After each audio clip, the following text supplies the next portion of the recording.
Good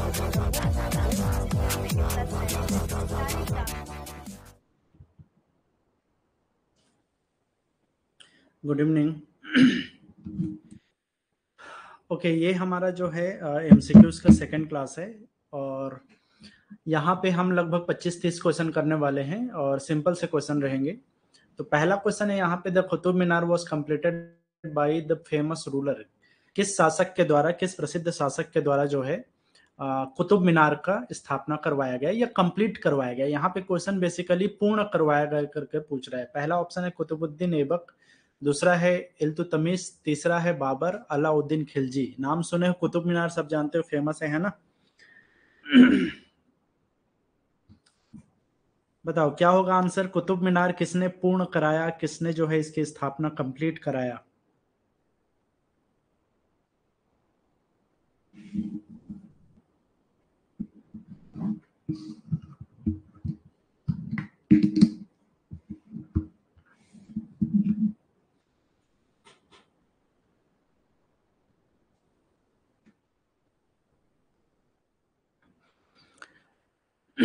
चलो, इसका जो आंसर है वो है ऑप्शन बी, इल्तुतमिश। एक्चुअली जो है कुतुब मीनार का जो है कंस्ट्रक्शन को स्टार्ट करवाया था कुतुबुद्दीन ऐबक ने।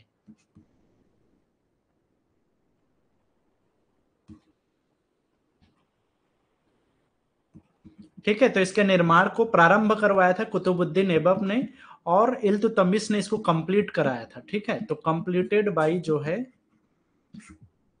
इल्तुतमिश। तो क्वेश्चन में बेसिकली जो है यहाँ पे कंप्लीशन के बारे में पूछ रहा है, कंप्लीट किसने कराया था, पूर्ण किसने करवाया था। तो कुतुब मीनार को बनवाना शुरू किया था, कंस्ट्रक्शन स्टार्ट कराया था कुतुबुद्दीन ऐबक ने और इसको बनवाया है इल्तुतमिश ने। नेक्स्ट क्वेश्चन है यहाँ पर, हु गेव द इनकलाब जिंदाबाद स्लोगन। अब ये जो स्लोगन है ये बहुत फेमस हुआ आज़ादी की लड़ाई के टाइम और स्पेशली जब भगत सिंह का टाइम था, या भगत सिंह का जो एक इनकलाबी जो उस टाइम में वो चल रहा था, जब स्ट्रगल चल रहा था एकदम इंडियन फ्रीडम फाइटिंग का, तो उस टाइम में जो है इनकलाब जिंदाबाद स्लोगन जो है बहुत फेमस हुआ। तो ये किसने दिया था। पहला है इकबाल ने, हसरत मोहानी ने, भगत सिंह ने या फिर सुभाष चंद्र बोस ने। इनकलाब जिंदाबाद।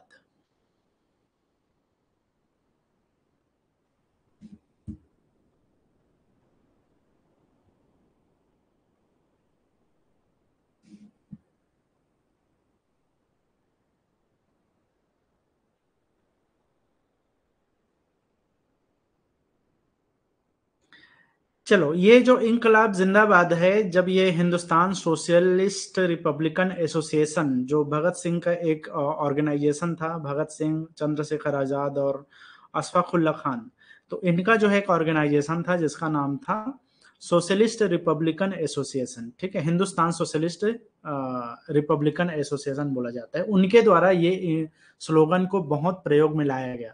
आपको जानकर हैरानी होगी कि इस इनकलाब जिंदाबाद को जो नारा है या स्लोगन है, इसको दिया था हसरत मोहानी ने। तो ऑप्शन बी जो है इसका करेक्ट आंसर है। ठीक है, इसमें अक्सर लोगों को कंफ्यूजन होता है इस क्वेश्चन में और बहुत सारे लोग ये गलती करते हैं। हमें लगता है कि भगत सिंह ने ये इनकलाब जिंदाबाद का नारा दिया था, लेकिन ऐसा नहीं है। हसरत मोहानी करके एक बोलना चाहिए कि क्रांतिकारी थे उस टाइम में, और उन्होंने जो है इसको शुरू किया था, मतलब कि लगभग 1919 के आसपास में ये इनकलाब जिंदाबाद का नारा उन्होंने दिया था। पता नहीं आप लोगों ने कभी सुना होगा कि नहीं सुना होगा, एक बहुत फेमस गजल है, चुपके चुपके रात दिन आंसू बहाना याद है, हमको अब तक मोहब्बत का वो जमाना याद है। ये एक गजल है जो बहुत फेमस हुआ पाकिस्तान हिंदुस्तान दोनों तरफ में। गुलाम अली करके एक गायक हैं, उन्होंने ये गाया था। तो हमारे यहाँ ये बहुत सुना जाता है ये गजल। ये एक्चुअल में हजरत मोहानी ने ही लिखा था। तो हजरत मोहानी क्रांतिकारी होने के साथ साथ एक उर्दू के बहुत बड़े शायर हुए हैं ये। तो इन्होंने जो है इसको दिया था इनकलाब जिंदाबाद का नारा। तो ध्यान रखना है, खास तौर पर भगत सिंह ने पॉपुलराइज्ड किया था, पॉपुलर किया था इनकलाब जिंदाबाद को, लेकिन दिया किसने ये स्लोगन। उर्दू के शायर थे हजरत मोहानी। नेक्स्ट क्वेश्चन है, who is known as the father of Indian unrest. भारतीय अशांति का पिता या जनक कहा जाता है, भारतीय अशांति का जनक। बाल गंगाधर तिलक, लाला लाजपत राय, अरबिंदो घोष, बिपिन चंद्र पाल।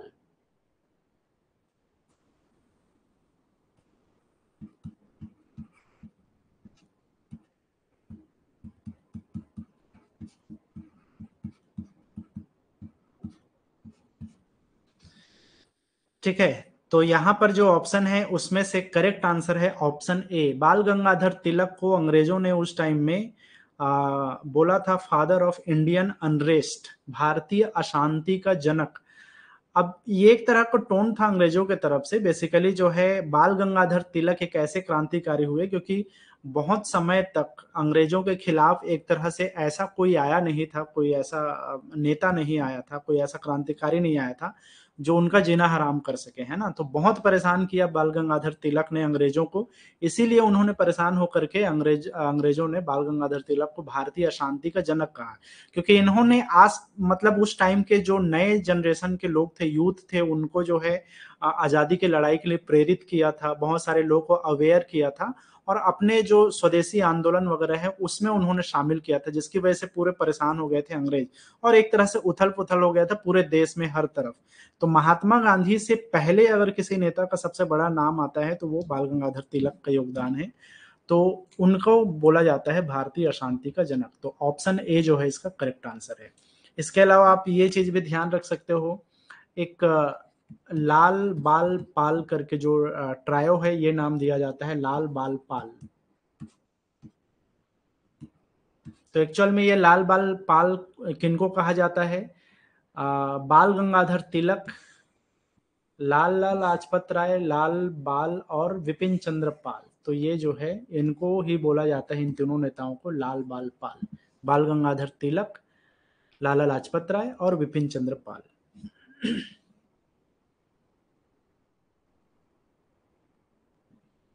एक और यहाँ से क्वेश्चन बन सकता है, बाल गंगाधर तिलक का जो सबसे फेमस जो स्लोगन है वो है स्वराज्य मेरा जन्म सिद्ध अधिकार है और मैं इसे लेकर ही रहूंगा, है ना। तो स्वराज्य के बारे में जो है पहली बार लाला लाजपत राय ने, सॉरी, बाल गंगाधर तिलक ने किया। तो ये क्वेश्चन भी यहाँ से पूछा जा सकता है, याद रखना है, स्वराज्य मेरा जन्म सिद्ध अधिकार है।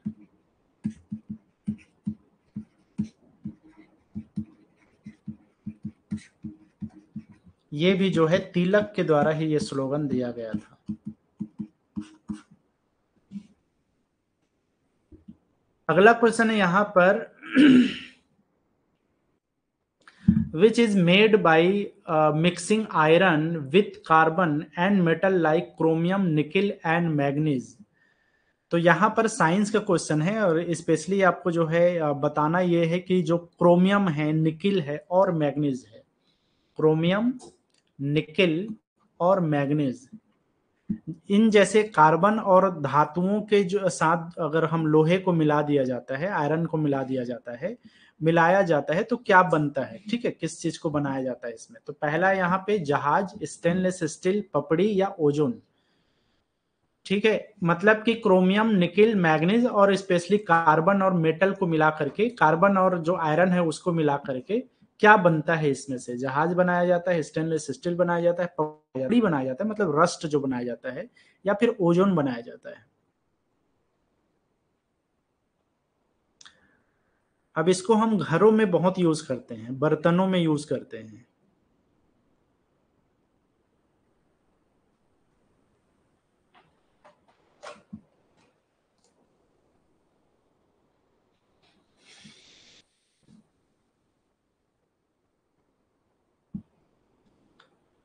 चलो, तो किस टाइप के बर्तन ज्यादातर घरों में यूज होता है? स्टेनलेस स्टील के बर्तन। तो बेसिकली ये जो स्टेनलेस स्टील है, ये बनता है आपके आयरन, कार्बन, इनके साथ में एक बेसिक रेशियो में जो है क्रोमियम मिलाया जाता है प्लस निकिल मिलाया जाता है और इसके साथ में मैग्नीज मिलाया जाता है। तो ये मैग्नीज मिलाने के बाद में जो है स्टेनलेस स्टील का निर्माण होता है, जो कि रस्ट फ्री होता है, बेसिकली यही इसकी खास बात है। और ये जितने भी अटेंसिल्स वगैरह है, बर्तन वगैरह है, उसमें ज्यादातर प्रयोग किया जाता है स्टेनलेस स्टील को।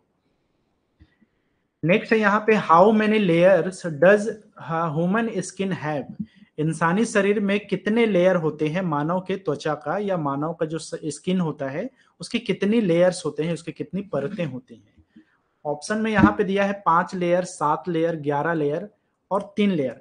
अब देखो ये क्वेश्चन जो है, एक चीज को थोड़ा सा ध्यान देना है, जो ह्यूमन स्किन होता है उसका बेसिक जो होता है या सबसे इंपॉर्टेंट लेयर है, ये पूछ रहा है आपसे, क्योंकि बहुत सारे लेयर्स होते हैं स्किन में, जिसमें से मोस्ट इंपॉर्टेंट लेयर के बारे में यहाँ पे पूछ रहा है।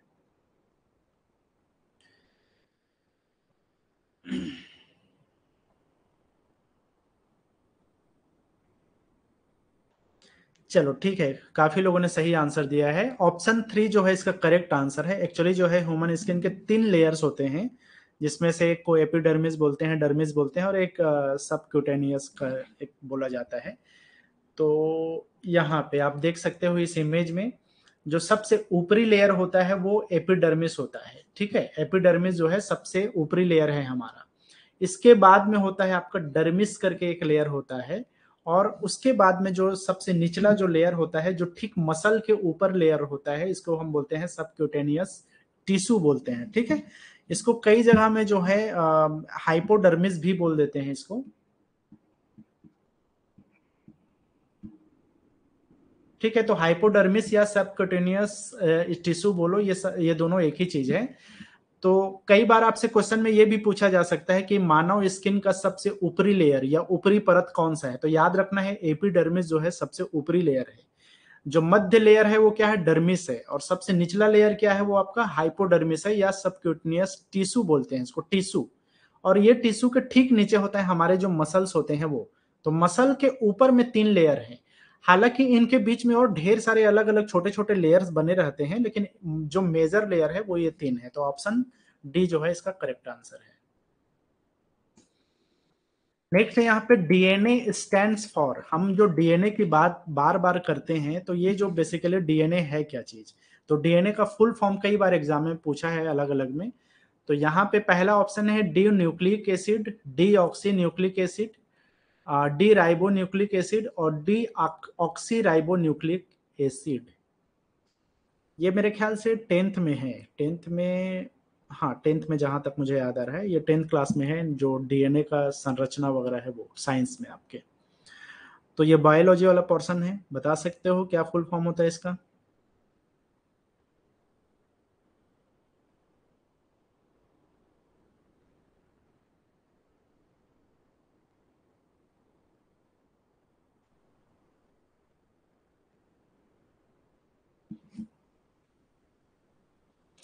चलो, तो डीएनए का जो फुल फॉर्म होता है डीएनए डी ऑक्सी, ठीक है, डी ऑक्सी राइबो, ये है आपका डी। न्यूक्लिक, तो ये है आपका एन, और एसिड का ए, तो यहां से बना है आपका DNA D oxy ribo nucleic acid. तो ये फुल फॉर्म है, ऑप्शन डी जो है इसका करेक्ट आंसर है।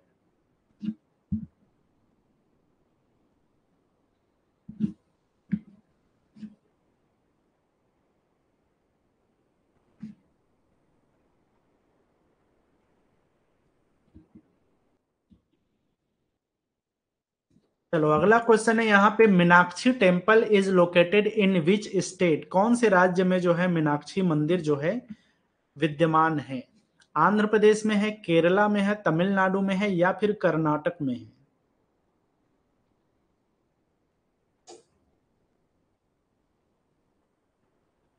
आरएनए का फुल फॉर्म होता है यार राइबो न्यूक्लिक एसिड। डी को हटा दोगे तो वही है, डीएनए का मतलब डी ऑक्सी है, और यहाँ पे राइबो न्यूक्लिक एसिड होता है आपका आरएनए का फुल फॉर्म।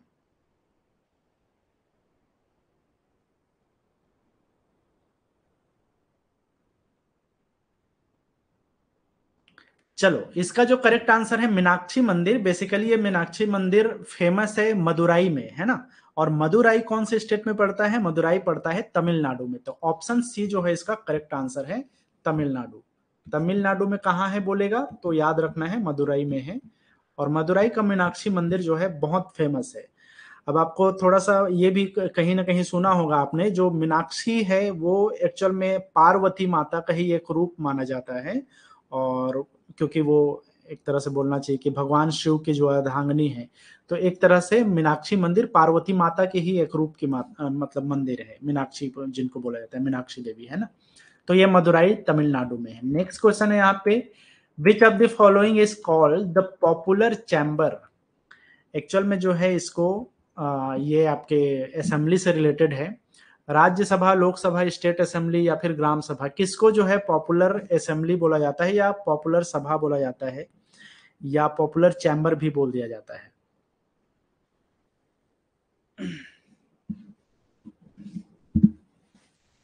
मैं आप लोग को एक डेमोक्रेसी का क्लास कराऊंगा यार, मे बी वो क्लास कल हो सकता है, जिसमें आप लोग को बेसिक जो है पता चले आर्टिकल्स वगैरह के बारे में, संविधान के बारे में, क्योंकि वहां से क्वेश्चन पूछता है।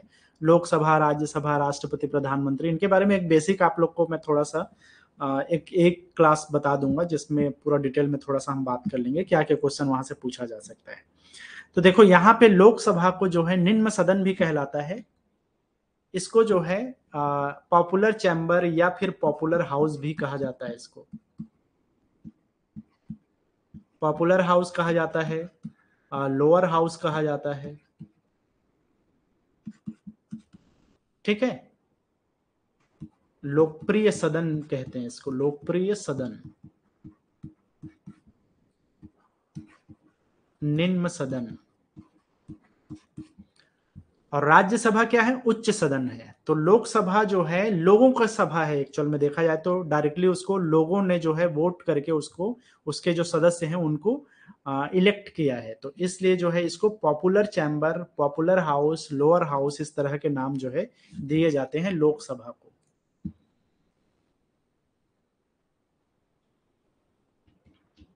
नेक्स्ट है यहाँ पे, who appoints the chief justice of India. जो चीफ जस्टिस ऑफ इंडिया मतलब कि भारत में जो सबसे बड़ा कोर्ट होता है, जिसको हम सुप्रीम कोर्ट कहते हैं, तो उसका जो सबसे बड़ा वो होता है, मतलब कि जस्टिस होता है, जज होता है, उसको हम बोलते हैं चीफ जस्टिस ऑफ इंडिया कहते हैं। वो भारत का मुख्य न्यायाधीश कहलाता है ना। तो कौन इसको अपॉइंट करता है? प्राइम मिनिस्टर करता है, लोकसभा का अध्यक्ष करता है जिसको हम लोकसभा स्पीकर बोलते हैं, या फिर वाइस प्रेसिडेंट करता है, उपराष्ट्रपति, या फिर जो है प्रेसिडेंट या राष्ट्रपति करते हैं।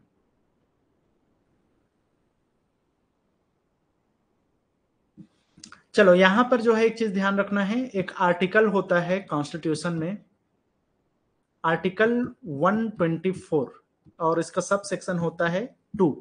तो ये जो आर्टिकल नंबर 124 है, इसमें बताया गया है कि जो चीफ जस्टिस ऑफ इंडिया होगा उसको कौन जो है इलेक्ट करेगा या कौन उसको अपॉइंट करेगा। तो इसमें जो है करेक्ट आंसर है प्रेसिडेंट, ऑप्शन डी। ठीक है, चलो सभी ने सही आंसर दिया है। प्रेसिडेंट राष्ट्रपति होते हैं, वही वही अपॉइंट करते हैं किनको? चीफ जस्टिस ऑफ इंडिया को। इलेक्ट शब्द यूज नहीं करना है, अपॉइंट बोलना चाहिए। ठीक है,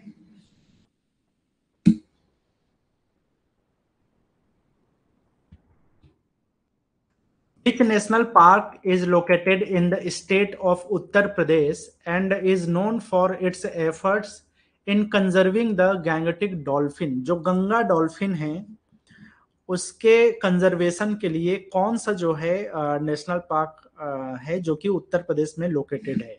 पहला है यहाँ पे सुंदरबन नेशनल पार्क है क्या, गिर national park, Dudhwa national park, या फिर रणथंभौर नेशनल पार्क? कौन सा नेशनल पार्क है जो कि उत्तर प्रदेश में लोकेटेड भी है और वो गंगा डॉल्फिन जो एक जीव है, जलीय जीव है, इसका कंजर्वेशन करता है, उसका संरक्षण करता है? सीजीआई अपना रेजिग्नेशन राष्ट्रपति को ही देगा। जो चीफ जस्टिस ऑफ इंडिया होगा वो अपना त्याग पत्र जो है राष्ट्रपति को ही देगा। अगर राष्ट्रपति नहीं है उस टाइम में किसी भी वजह से, तो वो उपराष्ट्रपति को देंगे।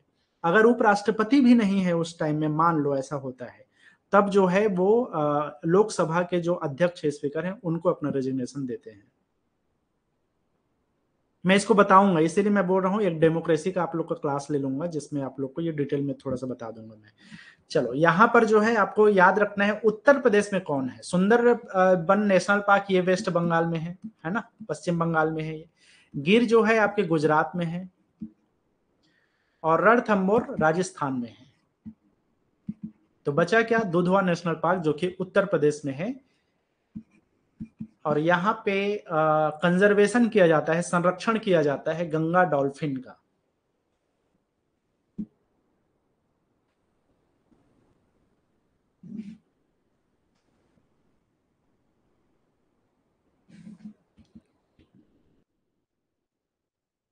एक और क्वेश्चन है यहाँ पे, which national park is situated in the state of Jharkhand and is known for its efforts in conserving the Palamu tiger.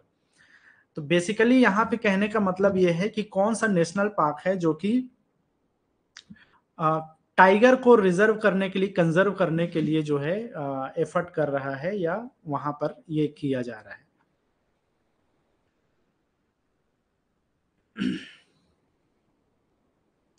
यहाँ जाके डॉल्फिन को देख सकते, बिल्कुल देख सकते हो यार, डॉल्फिन को जाकर के वहां पे जो कंजर्वेशन हो रहा है उसको देख सकते हो। पिकनिक स्पॉट भी है वो। तो यहाँ पर है Similipal national park, Palamu tiger reserve, Nokrek national park, या फिर कान्हा नेशनल पार्क। कौन से नेशनल पार्क है जो कि झारखंड में है? करेक्ट आंसर है इसका पलामू टाइगर रिजर्व। बेसिकली जो है ये भी एक नेशनल पार्क के अंदर में ही आता है, पलामू टाइगर रिजर्व। तो ये जो है झारखंड में है, और यहाँ पे जो है टाइगर को जो है कंजर्व किया जा रहा है। तो याद रखना है, पलामू टाइगर रिजर्व झारखंड में है। ठीक है। अगर बाई चांस इसमें से आपको ये जानना हो कि ये सिमलीपाल नेशनल पार्क कहाँ है, तो ये उड़ीसा में है। एक मयूरभंज करके एरिया है, वहां पे पड़ता है सिमली पार्क, जो नेशनल पार्क है ये। इसके अलावा अगर हम बात करें नोकरेक नेशनल पार्क का, तो ये जो नेशनल पार्क है ये मेघालय में है।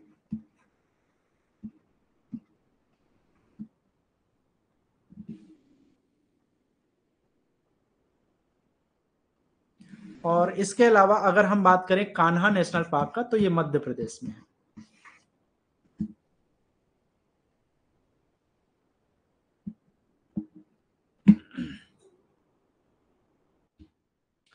The disease beriberi is caused due to the deficiency of which of the following? कौन से चीज की वजह से या उसके डिफिशियंसी की वजह से बेरी बेरी नामक बीमारी होता है?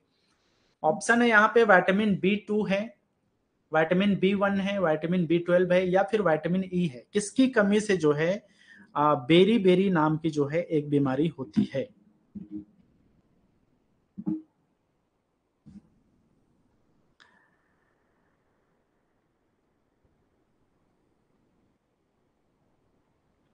अच्छा, इसमें एक चीज याद रखना है, बचपन में हम लोग पढ़े जरूर हैं इसको, लेकिन उसमें विटामिन बी पढ़ा होगा, तो इसमें कई विटामिन दे दिया है विटामिन बी से रिलेटेड।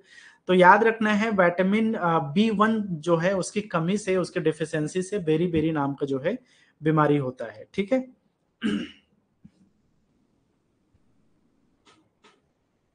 विटामिन B1 की कमी से बेरी बेरी नाम की बीमारी होती है। नेक्स्ट है यहाँ पे, Madhubani a style of folk paintings is popular in which of the following states in India. इसमें से कौन से राज्य है जहां पर मधुबनी नाम का जो है एक वहां का फोक पेंटिंग बनाया जाता है, या वहां पर पॉपुलर है? ठीक है, उत्तर प्रदेश में है, राजस्थान में है, मध्य प्रदेश में है, या बिहार में है? मधुबनी पेंटिंग बहुत फेमस पेंटिंग आर्ट है, एक तरह का फोक आर्ट है। तो ये कहाँ पे है, कहाँ पे बनाया जाता है Madhubani painting?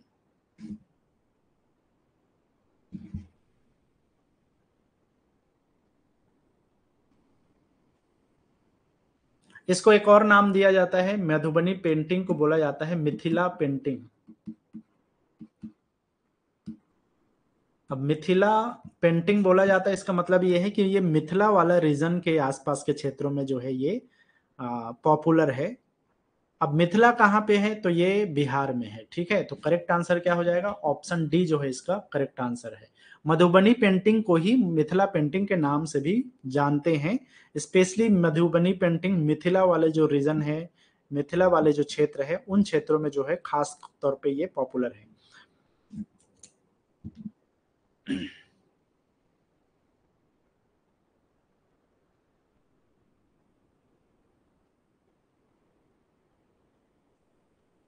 Which of the following is not related to fundamental right? ये अगेन हमारा कॉन्स्टिट्यूशन का एक क्वेश्चन है। कौन सा इसमें से फंडामेंटल राइट नहीं है?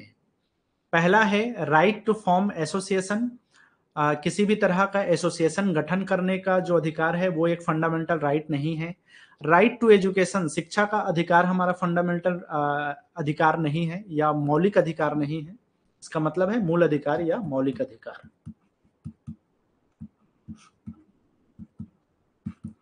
तीसरा ऑप्शन है राइट टू लाइफ, मतलब कि जीवन के जो अधिकार है वो इसमें मौलिक अधिकार में नहीं माना जाएगा। या फिर जो है राइट टू प्रॉपर्टी, जो हमारे प्रॉपर्टी का अधिकार है वो उसको मौलिक अधिकार नहीं माना जाएगा। इसके बारे में अगर सुना होगा तो आपको पहले पता होता, मतलब पहले हमारे पास क्या था, कॉन्स्टिट्यूशन में 7 हमारे मूल अधिकार की श्रेणी थी, उसमें से एक अधिकार को बीच में जो है हटा दिया गया, मतलब कि उसको रिमूव कर दिया गया कॉन्स्टिट्यूशन से। तो वो अधिकार हट जाने की वजह से अब 6 मौलिक अधिकार है। हालांकि हर मौलिक अधिकार के अंदर में भी बहुत सारे जो है अधिकारों के बारे में बात की गई है ना। तो इसमें से एक अधिकार कौन सा है जो कि अब जो है हमारे मौलिक अधिकार के कैटेगरी में नहीं आता? तो याद रखना है ऑप्शन डी जो है इसका करेक्ट आंसर है। राइट टू प्रॉपर्टी अब हमारा एक मौलिक अधिकार नहीं है। तो इसको जो है एक अमेंडमेंट हुआ था जिसको हम 44th नंबर का कॉन्स्टिट्यूशन अमेंडमेंट कहते हैं, संविधान संशोधन कहते हैं, ठीक है। ये किया गया था 1978 में।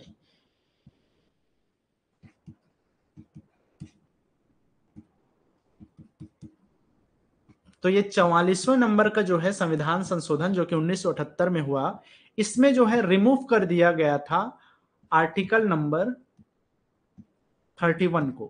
ये जो आर्टिकल नंबर 31 था यही बेसिकली राइट टू प्रॉपर्टी था हमारा। तो राइट टू प्रॉपर्टी को इसको अब कैंसिल कर दिया गया, तो अब जो है ये मौलिक अधिकार के कैटेगरी में नहीं आता है, ध्यान देना है ना। इसके अलावा हमारा हम फॉर्म एसोसिएशन को फॉर्मेशन कर सकते हैं, है ना। कोई भी एक जो लोग हैं, ग्रुप हैं, वो अपने हिसाब से अलग अलग फॉर्म एसोसिएशन बना सकते हैं। एजुकेशन, शिक्षा का अधिकार अब हमारे मौलिक अधिकार में ही शामिल कर दिया गया है इसको, है ना। इसके अलावा जो है स्वतंत्रता का एक अधिकार होता है, राइट टू फ्रीडम बोलते हैं, और उसी राइट टू फ्रीडम के अंदर में आता है प्राण एवं दैहिक स्वतंत्रता का अधिकार। प्राण एवं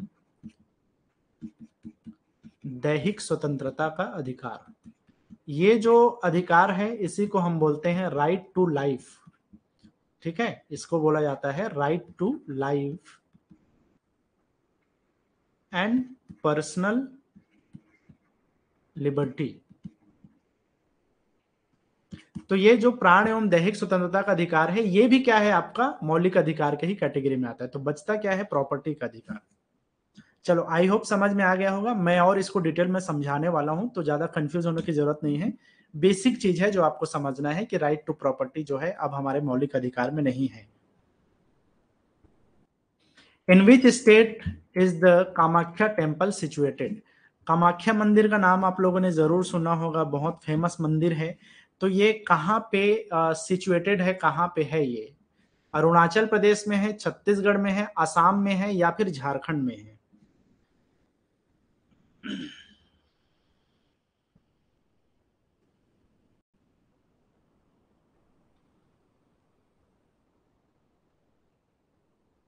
चलो, ये जो है कामाख्या मंदिर, इसको 51 जो शक्तिपीठ है भारत में, अलग अलग जो शक्तिपीठ माने जाते हैं माँ दुर्गा के, उसमें से एक शक्तिपीठ है कामाख्या देवी का मंदिर, है ना। और ये बहुत फेमस है।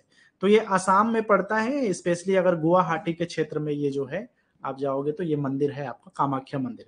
तो आसाम, ऑप्शन सी जो है इसका करेक्ट आंसर है।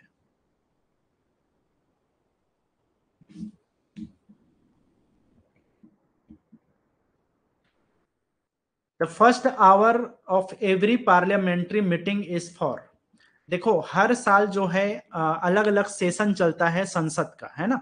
तो संसद का जब अलग अलग सेशन चलता है तो उसमें से जब ये मीटिंग शुरू होता है या जब सेशन स्टार्ट होता है, तो पहला जो आवर होता है उसको किस नाम से जाना जाता है? पॉइंट ऑफ ऑर्डर बोला जाता है, ठीक है। दूसरा है डिस्कशन ऑन मनी बिल, जो धन विधेयक है उस पर डिस्कशन होगा, इसका नाम दिया गया है क्वेश्चन आवर बोला जाता है, या फिर इसको जीरो आवर बोला जाता है।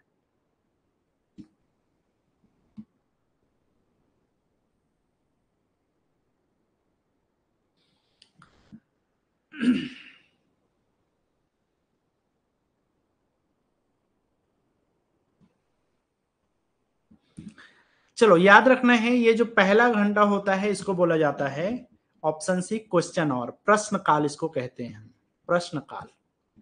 तो बेसिकली इसमें जो है प्रश्न किया जाता है, जो ऑपोजिट साइड के जो लोग होते हैं या जो विपक्ष के लोग होते हैं, वो जो पक्ष के लोग हैं या सत्ता के लोग, मतलब कि सरकार में जो मंत्री हैं उनसे जो है प्रश्न करते हैं, तो इसको बोला जाता है क्वेश्चन आवर। तो हर पार्लियामेंट्री मीटिंग का जो पहला घंटा होता है वो क्या होता है आपका, पार्लियामेंट्री सेशन का क्वेश्चन आवर कहलाता है या प्रश्नकाल कहलाता है। तो इसमें जो है कंफ्यूज मत होना है, कई बार इसको जीरो आवर में कंफ्यूजन होता है। तो याद रखना है जीरो आवर जो होता है वो जनरली जो है 12 बजे जो है स्टार्ट होता है, इसीलिए इसको जीरो आवर कहता है। इसमें जो है जनरली पार्लियामेंट में जो एक बोलना चाहिए कि कुछ इंपॉर्टेंट अगर कोई डिस्कशन करना है, क्रिटिकल सिचुएशन वगैरह है, उस पे जो डिस्कशन करना है वो यहाँ से शुरू होता है, मतलब कि जीरो आवर में उसको किया जाता है। तो इस चीज को ध्यान रखना है कि पहला जो आवर होता है वो क्वेश्चन आवर है, जीरो आवर वो है जिसमें क्रिटिकल कोई अगर सिचुएशन आ गया और जिसपे क्वेश्चन करना जरूरी है सरकार से, तो वो इसमें जो है इस जीरो आवर में जो है किया जाता है।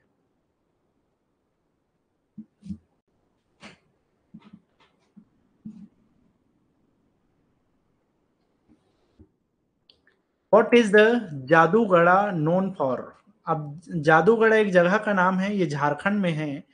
ये किसके लिए जाना जाता है? बेसिकली झारखंड का जो क्षेत्र है वो मिनरल से भरा हुआ क्षेत्र है, तो यहाँ पर यूरेनियम पाया जाता है। अब यूरेनियम क्या है, एक न्यूक्लियर फ्यूल है जहां से न्यूक्लियर एनर्जी प्रोड्यूस किया जाता है ना। तो जादूगढ़ा एक्चुअल में जो है झारखंड का एक जगह है जो कि यूरेनियम डिपॉजिट्स के लिए, यूरेनियम के खानों के लिए जाना जाता है। तो ऑप्शन डी जो है इसका करेक्ट आंसर है।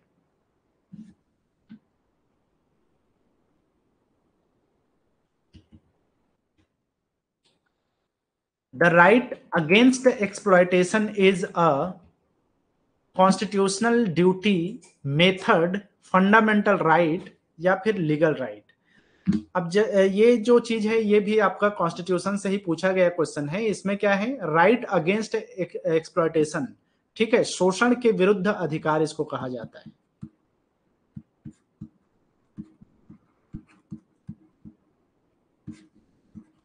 ये कई एग्जाम में बार बार पूछता है इस क्वेश्चन को, इसलिए इसको खास तौर पे ध्यान देना है आपको। शोषण के विरुद्ध अधिकार किस तरह का अधिकार है? तो ये भी क्या है, हमारा फंडामेंटल राइट है, हमारा मौलिक अधिकार है। ठीक है, किसी भी तरह के एक्सप्लॉयटेशन के विरुद्ध हमारा एक अपना अधिकार है, उसके उस अधिकार का हम प्रयोग कर सकते हैं जो कि संविधान ने हमें दिया है। किसी भी शोषण के विरुद्ध इस अधिकार का प्रयोग किया जाता है। तो ये कैसा अधिकार है? एक फंडामेंटल राइट है जो हर एक नागरिक को ये दिया जाता है। शोषण के विरुद्ध अधिकार एक मौलिक अधिकार है। तो ऑप्शन सी जो है इसका करेक्ट आंसर है।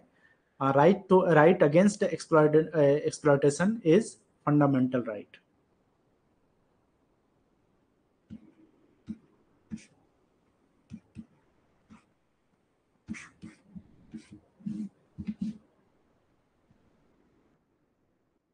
डॉक्टर जाकिर हुसैन वॉज, पहला है यहाँ पे the first Muslim president of India, first vice president of India, first president of Indian national Congress, first speaker of Lok Sabha.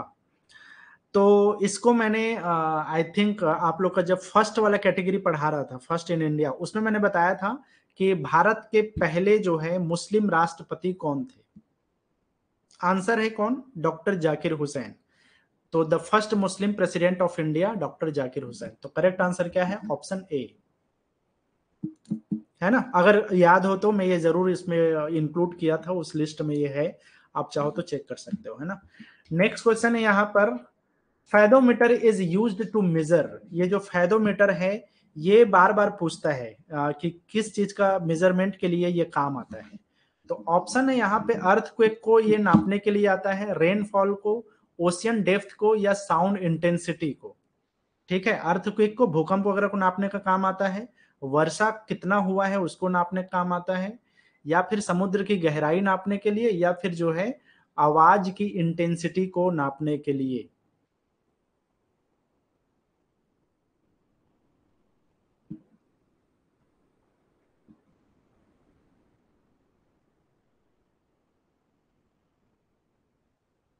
चलो, फेदोमीटर जो है ऑप्शन सी इसका करेक्ट आंसर है। समुद्र की जो गहराई होती है उसको मापने के लिए फेदोमीटर का यूज किया जाता है। डेप्थ और ओशियन डेप्थ को यूज मतलब कि नापने के लिए, कितना उसका गहराई है उसको मेजर करने के लिए इसका यूज किया जाता है। ठीक है। Which of the following is the correct order of the four major functions of a computer. देखो, ये भी क्या है, आपका बेसिक नॉलेज ही है, आपको कंप्यूटर वगैरह के बारे में जो है एक बेसिक जो है नॉलेज होना चाहिए।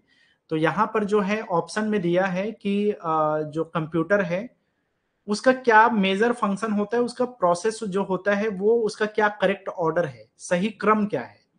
तो क्या वो प्रोसेस करता है, आउटपुट देता है, इनपुट लेता है, या फिर स्टोरेज करता है, या फिर बी ऑप्शन है इनपुट फिर आउटपुट और देन उसके बाद में प्रोसेस और फिर स्टोरेज।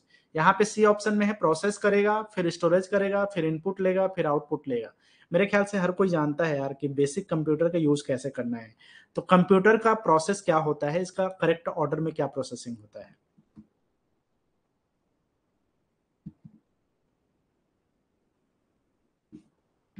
चलो, करेक्ट आंसर है इसका ऑप्शन डी। पहले तो इनपुट लेगा, उसको प्रोसेस करेगा, उसको आउटपुट देगा और उसी टाइम में जो है ये स्टोरेज में उसको स्टोर करके भी रखता है डेटा को, जो भी रिजल्ट आता है वो। तो ऑप्शन डी जो है इसका करेक्ट आंसर है।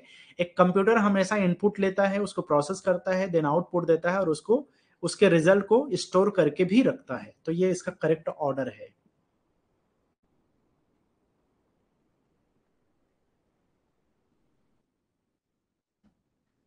नेक्स्ट है सरफरोशी की तमन्ना अब हमारे दिल में है, popular freedom struggle song during the British Raj period in India associated to. हमारे आजादी की लड़ाई के समय में सरफरोशी की तमन्ना अब हमारे दिल में है, ये जो फ्रीडम एक तरह का सॉन्ग था, ये बहुत पॉपुलर हुआ था। तो ये किस जो है ये गीत है लिखा था, मोहम्मद इकबाल ने, राम प्रसाद बिस्मिल ने, काजी नजरुल इस्लाम ने, या फिर फिरोज गोरखपुरी ने।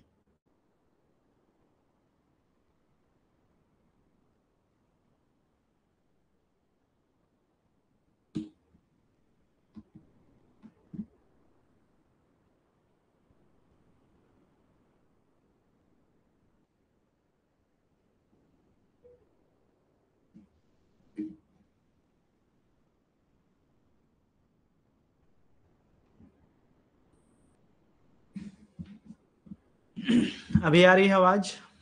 ठीक है, तो सरफरोशी की तमन्ना गीत किसने लिखा था? मोहम्मद इकबाल ने लिखा था, राम प्रसाद बिस्मिल ने लिखा था, काजी नजरुल इस्लाम ने लिखा था, या फिराग गोरखपुरी ने। तो बहुत फेमस सॉन्ग रहा है फ्रीडम स्ट्रगल के टाइम का, सरफरोशी की तमन्ना अब हमारे दिल में है, देखना है जोर कितना बाजुए कातिल में है। तो ये जो है राम प्रसाद बिस्मिल ने लिखा था इस सॉन्ग को। ठीक है, तो करेक्ट आंसर है option option B, Ram Prasad Bismil.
चलो, नेक्स्ट क्वेश्चन है यहाँ पे, the earliest calculating device is.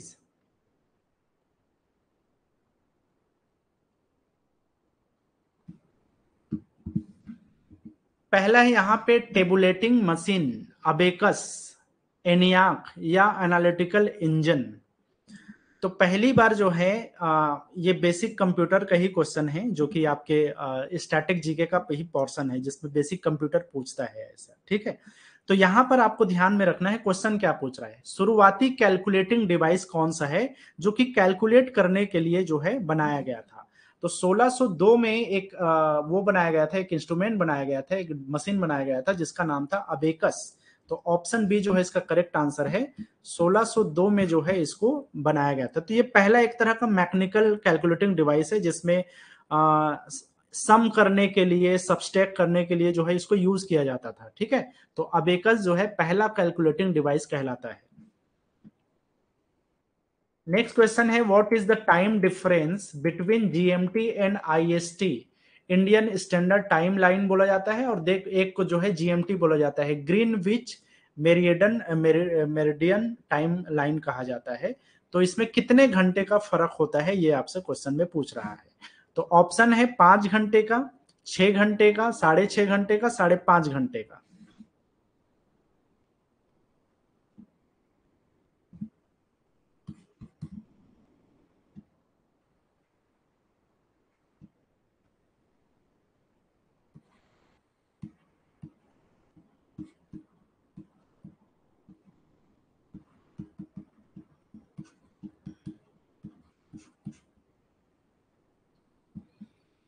चलो ठीक आंसर है इसका 5.5 घंटे। 5.5 घंटे का जो है इसमें फर्क होता है। तो करेक्ट आंसर है ऑप्शन डी। अब देखो इसमें जो है एक बेसिक चीज होता है कि हमारे भारत में जो टाइम लाइन है उसको बोला जाता है आईएसटी लाइन बोला जाता है, इंडियन स्टैंडर्ड टाइम, या कि भारतीय मानक समय रेखा बोला जाता है इसको। ठीक है, अब मैंने आप लोग को ये चीज जो है आप लोग को मैं शायद किसी भी क्लास में आप लोगों ने देखा नहीं होगा, पिछले रिकॉर्डेड वीडियो में भी कहीं पर भी आपको ये चीज दिखा नहीं होगा। मेरे ख्याल से कैलेंडर वगैरह या क्लॉक वगैरह में शायद बताया हूँ, या नहीं बताया हूँ तो मुझे याद नहीं है। खैर मैं आपको थोड़ा सा बेसिक बता देता हूँ। हमारा जो एक जो पूरा ग्लोब है, या बेसिकली जो अर्थ है, ये एक्चुअल में जो है अलग अलग लाइंस में जो है बटे हुए हैं, इमेजिनरी लाइंस में। ठीक है, तो ये जो इमेजिनरी लाइन है उसी के बेसिस पे जो है टाइम लाइन जो है डिस्कस किया जाता है, या टाइम लाइन को जो है फिक्स किया जाता है। तो जैसे इसमें बहुत सारे ऐसे लाइन है, जो वर्टिकल लाइन है, बहुत सारे जो है पैरेलल लाइन है, या फिर जो है हॉरिजॉन्टल लाइन है। ठीक है, ये बीचों बीच जो लाइन गुजर रहा है ये क्या है, हमारा इक्वेटर में जाता है इसको। ठीक है, इसको बोलते हैं हम इक्वेटर, जो कि बांटा है भागों में, पृथ्वी को 2 हिस्सों में। ठीक है,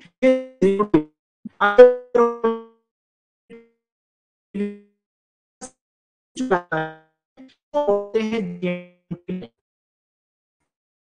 ठीक है, कहां पर है, ये एक जगह है, ग्रीनविच में।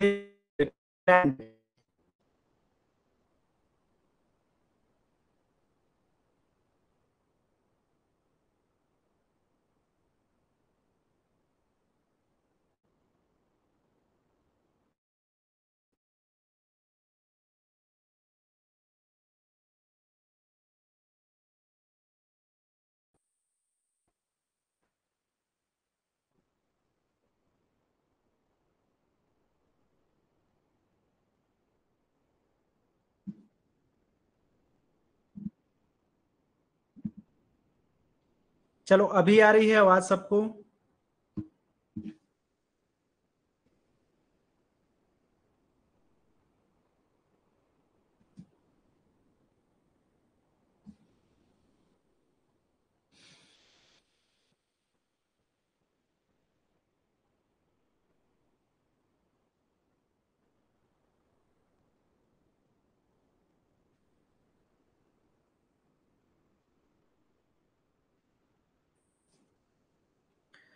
आ रही है ना आवाज? सुनाई दे रहा है मैं जो बोल रहा हूं?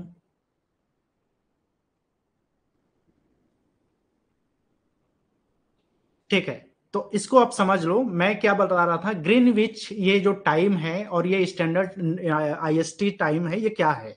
तो देखो, अगर इंडिया मतलब पूरे दुनिया को जो है बीचों बीच इक्वेटर बांटता है इस तरीके से हॉरिजेंटली, तो वर्टिकली भी कोई ना कोई लाइन है जो इसको क्रॉस सेक्शनल या इसके बिल्कुल ऑपोजिट में जो है इसको काटेगा, या फिर इसको 90 डिग्री पे काटेगा। ठीक है, तो ये जो लाइन है ये इसका 0 डिग्री है, अगर हम वर्टिकली इसका कटान बिंदु देखें तो।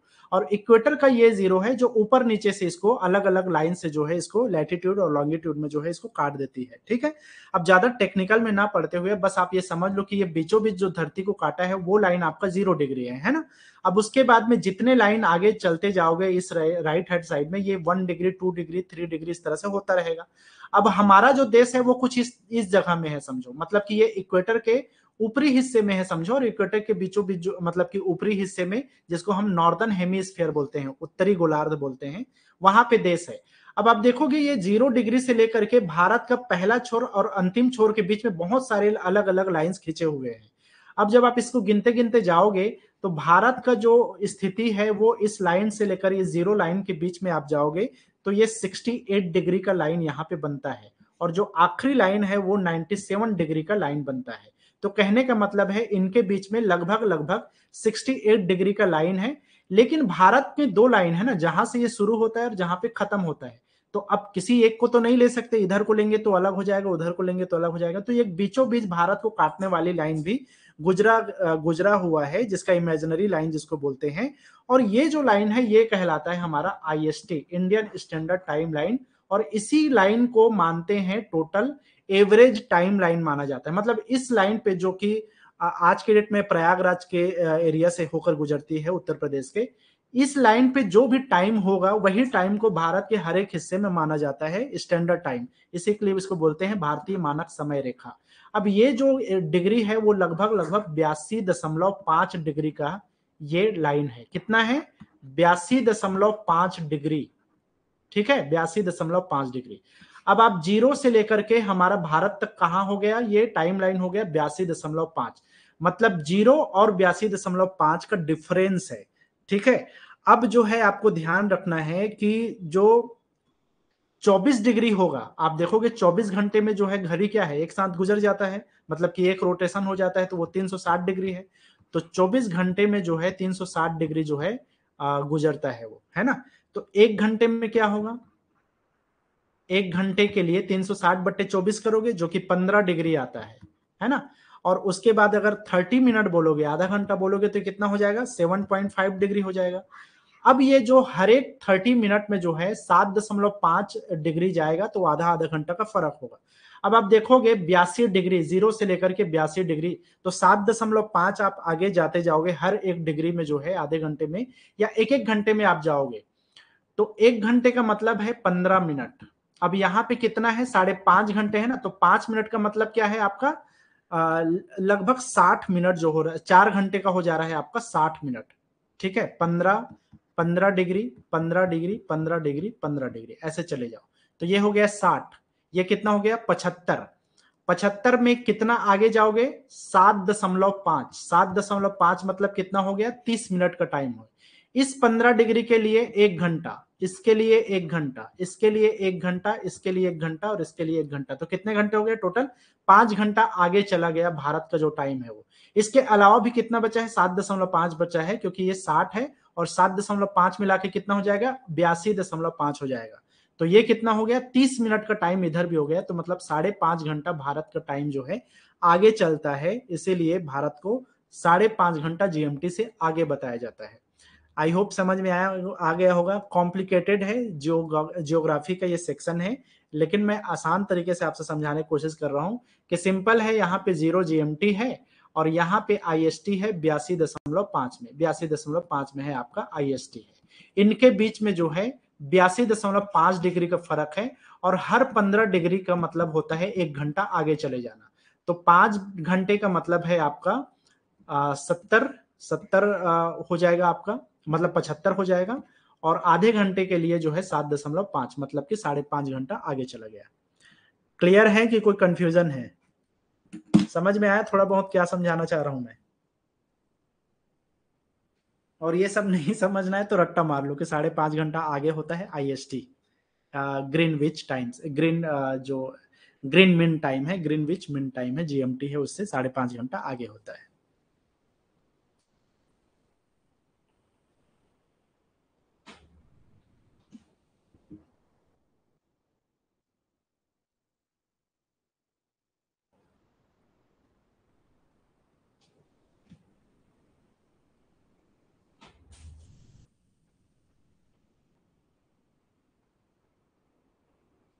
चलो आज के लिए इतना ही।